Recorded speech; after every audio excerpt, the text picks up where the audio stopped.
I welcome to the Ganesh ಬೌಲಿಂಗ್ಗೆ ಸಿಕ್ಕಾಪಟ್ಟೆ useful ಅನ್ಬೋದು. ಒಟ್ನಲ್ಲಿ ಸೆಕೆಂಡ್ ಬ್ಯಾಟಿಂಗ್ ಆಡಿದವ್ರಿಗೆ ಸಿಕ್ಕಾಪಟ್ಟೆ ಈಸಿ ಆಗ್ಬಿಡುತ್ತೆ. ಪಿಚ್ಚು ಸಿಕ್ಕಾಪಟ್ಟೆ ಡ್ಯೂ ಫ್ಯಾಟ್ ಇರುತ್ತೆ ಅನ್ಬೋದು. ಒಟ್ನಲ್ಲಿ ಮೇನ್ ಗುರು ಒಟ್ನಲ್ಲಿ ಬೌಲಿಂಗ್ ಕಡೆ ಬರೋದಾದ್ರೆ ಇಂಡಿಯಾ ಕಡೆ ಸಿಕ್ಕಾಪಟ್ಟೆ ಸ್ಟ್ರಾಂಗ್ ಆಗಿ ಕಾಣ್ತವ್ರೆ. ಸ್ಪೀಡ್ ಬೌಲರ್ ಆಗಿ ಹಾರ್ದಿಕ್ ಪಾಂಡ್ಯ, ಬೂಮ್ರಾ, ಚಹಲು ಇಲ್ಲ ಕುಲ್ದೀಪ್ ಯಾದವ್. ಒಟ್ನಲ್ಲಿ ಇವರು ಬೌಲಿಂಗಲ್ಲಿ ಸಿಕ್ಕಾಪಟ್ಟೆ ಚೇಂಜಿಂಗ್ ಮಾಡ್ತಾರೆ. ಮೇನ್ ಗುರು ಇಲ್ಲಿ ಹರ್ಷದ್ ಸಿಂಗ್ನ ಮೇನ್ 99% ಆಡಿಸ್ತಾರೆ. ಒಟ್ನಲ್ಲಿ ಮೊಹಮ್ಮದ್ ಸಿರಾಜ್ ಈ ಮ್ಯಾಚಲ್ಲಿ ಆಡಿಸಲ್ಲ. ಇನ್ನೊಂದು ಈ ಮ್ಯಾಚಲ್ಲಿ 100% ವಿರಾಟ್ ಕೊಹ್ಲಿ ಎಲ್ಲ ಮ್ಯಾಚಲ್ಲಿ ಆಲ್ಮೋಸ್ಟ್ ಇದ್ದೇ ಇರ್ತಾರೆ. ಇನ್ಮೇಲೆ ಮ್ಯಾಚ್ ವಿರಾಟ್ ಕೊಹ್ಲಿ ಆಡ್ತಾನೆ ಇರ್ತಾರೆ ಅನ್ಬೋದು. ಒಟ್ಟಿನಲ್ಲಿ ರೋಹಿತ್ ಶರ್ಮಾ ಕ್ಯಾಪ್ಟನ್ ಆಗಿ ಇರ್ತಾರೆ. ಒಟ್ನಲ್ಲಿ ಮೇನ್ ಗುರು ಐರ್ಲೆಂಡ್ ಅಂತ ಹೇಳ್ಕೊಳ್ಳೋ ಟೀಮ್ ಇಲ್ಲ ಅನ್ಬೋದು. ಅಷ್ಟು ಈಸಿಯಾಗಿ ಗೆದ್ದುಬಿಡ್ತಾರೆ ಇಂಡಿಯಾದವರು ಅನ್ಬೋದು. ಮೇನು ಇಂಡಿಯಾ ವರ್ಸಸ್ ಪಾಕಿಸ್ತಾನ್ ಮ್ಯಾಚೇ, ಅದು ಟೈಟ್ ಮ್ಯಾಚು. ಅದು ಸಿಕ್ಕಾಬಿಟ್ಟೆ ಈಕ್ವಲ್ ಆಗಿ ಪಾಕಿಸ್ತಾನವರು ಇಂಡಿಯಾದವರು ಸಿಕ್ಕಾಬಿಟ್ಟೆ ಟಕ್ಕರ್ ಕೊಡ್ತಾರೆ ಅನ್ಬೋದು. ಈ ಮ್ಯಾಚಲ್ಲಿ ಅಂಥ ಟಕ್ಕರ್ ಮ್ಯಾಚ್ ಇಲ್ಲ ಅನ್ಬೋದು. ಇಂಡಿಯಾ ಟಕ್ಕರ್ ಕೊಡ್ತಾರೆ, ಐರ್ಲೆಂಡ್ ಅಂತ ಟಕ್ಕರ್ ಕೊಡೋ ಮ್ಯಾನ್ಗಳು ಇಲ್ಲಿ ಐರ್ಲೆಂಡಲ್ಲಿ ಇಲ್ಲ ಅನ್ಬೋದು. ಒಟ್ನಲ್ಲಿ ಮೇನ್ ಗುರು ಐರ್ಲೆಂಡ್ ಅಷ್ಟು ಈಸಿಯಾಗಿ ಬಿಟ್ಕೊಡೋದಿಲ್ಲ. ಒಟ್ನಲ್ಲಿ 99% ಇಂಡಿಯಾನೇ ಗೆಲ್ಲೋದು, ಎಲ್ಲೋ 1% ಅಷ್ಟೇ ಅನ್ಬೋದು. ಇಂಡಿಯಾ ಟೀಮಲ್ಲಿ ಯಾರ್ಯಾರು ಆಡ್ತಾರೆ ಅಂದರೆ ರೋಹಿತ್ ಶರ್ಮಾ, ವಿರಾಟ್ ಕೊಹ್ಲಿ, ಸೂರ್ಯಕುಮಾರ್ ಯಾದವ್, ರಿಷಬ್ ಪಂತು, ಸಂಜು ಸ್ಯಾಮ್ಸಂಗ್ ಬಂದಾಗ ನನ್ನ ಪ್ರಕಾರ ರಿಷಬ್ ಪಂತ್ನ ತಗೊಳ್ಳೋದು 99% ಅನ್ಬೋದು. ಒಟ್ನಲ್ಲಿ ಹಾರ್ದಿಕ್ ಪಾಂಡ್ಯ ಆಲ್ರೌಂಡಲ್ಲಿ ಆಗಿರ್ತಾರೆ ಮತ್ತು ವೈಸ್ ಕ್ಯಾಪ್ಟನ್ ಆಗಿ ಇರ್ತಾರೆ ಅನ್ಬೋದು. ಕ್ಯಾಪ್ಟನ್ ಆಗಿ ಮೇನ್ ರೋಹಿತ್ ಶರ್ಮಾ ಇರ್ತಾರೆ ಅನ್ಬೋದು. ಒಟ್ನಲ್ಲಿ ಆಲ್ರೌಂಡರಲ್ಲಿ ಹಾರ್ದಿಕ್ ಪಾಂಡ್ಯ, ಶಿವಮ್ ದುಬೆ. ಮೇನ್ ಇಲ್ಲಿ ಅಷ್ಟು ಎಕ್ಸ್ಪೀರಿಯನ್ಸ್ ಅಂದರೆ ಜಡೇಜಾಗೆ ಅನ್ಬೋದು. ಒಟ್ಟಿನಲ್ಲಿ ಬೌಲಿಂಗ್ ವಿಭಾಗದಲ್ಲಿ ನೋಡೋದಾದರೆ ಒಟ್ಟಿನಲ್ಲಿ ಬೂಮ್ರಾ, ಮೊಹಮ್ಮದ್ ಸಿರಾಜು, ಕುಲ್ದೀಪ್ ಯಾದವ್, ಹರ್ಷದ್ ಸಿಂಗ್ ಇರ್ತಾರೆ 99% ಅನ್ಬೋದು.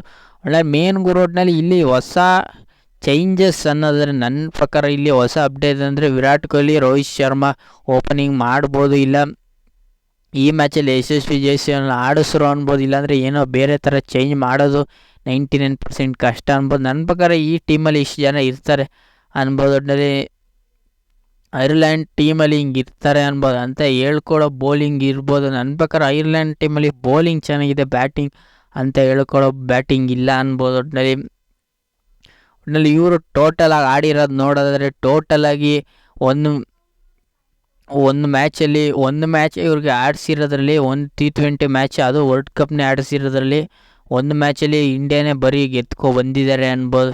ಒಟ್ಟಿನಲ್ಲಿ ಇಂಡಿಯಾ ವರ್ಸಸ್ ಐರ್ಲ್ಯಾಂಡಲ್ಲಿ ನನ್ನ ಪ್ರಕಾರ ಇಂಡಿಯಾ 100% ಗೆಲ್ತಾರೆ. ಆದರೆ ಒಂಚೂರು ಥ್ರಿಲ್ ಆಗಿರಲಿ ಅಂತ ನಾನು ಅನ್ಕೋತೀನಿ. ಅಷ್ಟು ಈಸಿಯಾಗಿ ಗೆದ್ಕೊಂಡು ಮ್ಯಾಚ್ ಗೆದ್ರೆ ಅಂತ ಹೇಳ್ಕೊಳ್ಳೋ ಮ್ಯಾಚ್ ಇರೋದಿಲ್ಲ. ಒಟ್ಟಿನಲ್ಲಿ ಇಂಡಿಯಾ ಗೆಲ್ತಾರೆ ಗುರು, ಏನೇ ಅಂತ ಸಿಚುವೇಶನ್ನೇ ಬರಲಿ 100% ಇಂಡಿಯಾ ಗೆದ್ದೇ ಗೆಲ್ತಾರೆ ಅನ್ಬೋದು. ಒಟ್ಟಿನಲ್ಲಿ ಸಿಕ್ಕಾಪಟ್ಟೆ ಅಪ್ಡೇಟ್ಗಳು ಬಂದಿತ್ತು. ಅವರು ಇಂಡಿಯಾ ಕೋಚಿಂಗು ಅದು ಇದು ಅಂದ್ಕೊಂಡು ಏನೇನೋ ಅಪ್ಡೇಟ್ ಬಂದಿತ್ತು. ನಾನು ಯಾವ ವೀಡಿಯೋನೂ ಮಾಡಲಿಲ್ಲ. ಬರೀ ಇಂಡಿಯಾ ವಿರುದ್ಧ ಯಾರ್ಯಾರು ಆಡ್ತಾರೆ ಆ ಮ್ಯಾಚ್ನ ಮಾತ್ರ ಮಾಡ್ತೀನಿ. ಒಟ್ಟಿನಲ್ಲಿ ಮೇನ್ ರೋಡ್ನಲ್ಲಿ ಇಂಡಿಯಾ ಮ್ಯಾಚ್ಗಳು ಯಾವ್ದು ಇರ್ತದೆ ಅದು ಮಾತ್ರ ಮಾಡ್ತೀನಿ ಅಂದ್ಕೊಂಡಿದ್ದೀನಿ. ನಿಮ್ಗೆ ಯಾವ್ದಾದ್ರು ಮ್ಯಾಚ್ ಬರಬೇಕು ಅಂತ ಥ್ರಿಲ್ಲಿಂಗ್ ಮ್ಯಾಚ್ ಇದ್ದರೆ 100% ಇಂಡಿಯಾ ವರ್ಸಸ್ ಪಾಕಿಸ್ತಾನ ಆಗಲಿ, ಇಂಡಿಯಾ ವರ್ಸಸ್ ಬೇರೆ ಆದರೂ ನಾನು ವೀಡಿಯೋ ಮಾಡ್ತೀನಿ. ಒಟ್ಟಿನಲ್ಲಿ ಮೇನ್ ರೋಡ್ನಲ್ಲಿ ನ್ಯೂಜಿಲ್ಯಾಂಡ್ ವರ್ಸಸ್ ಪಾಕಿಸ್ತಾನ ಬೇರೆ ಮ್ಯಾಚ್ ಆದರೆ ಅದರಲ್ಲಿ ಅಂತ ಹೇಳ್ಕೊಳ್ಳೋ ಮ್ಯಾಚ್ ಬಂದಿರಲ್ಲ. ಅಂತ ವೈಬ್ ಇನ್ನೂ ಸೆಟ್ ಆಗಿಲ್ಲ ಅಂದ್ಬಿಟ್ಟು T20ಲಿ. ಒಟ್ಟಿನಲ್ಲಿ ಇಂಡಿಯಾ ಗೆಲ್ತಾರೆ ಅಂತ ಹೇಳ್ತಿದೆ. 100% ಇಂಡಿಯಾ ಗೆದ್ದೇ ಗೆಲ್ತಾರೆ. ಒಂದು ಸೈಡ್ ಮ್ಯಾಚ್ ಮಾಡೇ ಮಾಡ್ತಾರೆ. ಒಟ್ಟಿನಲ್ಲಿ ಪಿಚ್ಚು ಸಿಕ್ಕಾಪಟ್ಟೆ ಸ್ಲೋ ಇದೆ ಅನ್ಬೋದು. ಈ ಪ್ರಿಡಿಕ್ಷನ್ ನಿಮ್ಗೇನಾದ್ರು ಇಷ್ಟ ಇಲ್ಲ ಲೈಕ್ ಶೇರ್ ಸಬ್ಸ್ಕ್ರೈಬ್ ಮಾಡ್ಕೊಳ್ಳಿ. ಸುಮಾರು ಜನ ಸಬ್ಸ್ಕ್ರೈಬ್ ಮಾಡದೆ ನೋಡ್ತಿರೋರು, ನೀವು ಒಂದೊಂದು ಸಬ್ಸ್ಕ್ರೈಬ್ ಮಾಡಿದ್ರೆ ಒಂದೊಂದು ವಿಡಿಯೋ ಮಾಡೋಕ್ಕೆ ಯೂಸ್ಫುಲ್ ಆಗುತ್ತೆ. ಒಟ್ಟಿನಲ್ಲಿ ಇದು ಎಲ್ಲಿ ವಿಡಿಯೋ ಇಂಡಿಯಾ ವರ್ಸಸ್ ಐರ್ಲ್ಯಾಂಡ್ ಎಲ್ಲಿ ಯಾವ ಆ್ಯಪಲ್ಲಿ ಬರುತ್ತೆ ಅಂದರೆ ಡಿಕ್ಸ್ಡಿ ಆರ್ಸ್ಟಾರ್. ನನ್ನ ಪ್ರಕಾರ ಇಲ್ಲಿ ಕನ್ನಡದಲ್ಲಿ ಬರೋದು 99% ಪಕ್ಕ ಅನ್ಬೋದು. ಹೋದ ಮ್ಯಾಚಲ್ಲಿ ಇಂಡಿಯಾ ವರ್ಸಸ್ ಬಾಂಗ್ಲಾದೇಶಲ್ಲಿ ಫೋನಲ್ಲಿ ನೋಡೋದಾದರೆ ಈ ಕನ್ನಡದಲ್ಲಿ ಬಂದಿರಲಿಲ್ಲ, ಆದರೆ ಟಿ ವಿಲಿ ಕನ್ನಡದಲ್ಲಿ ಬಂದಿತ್ತು.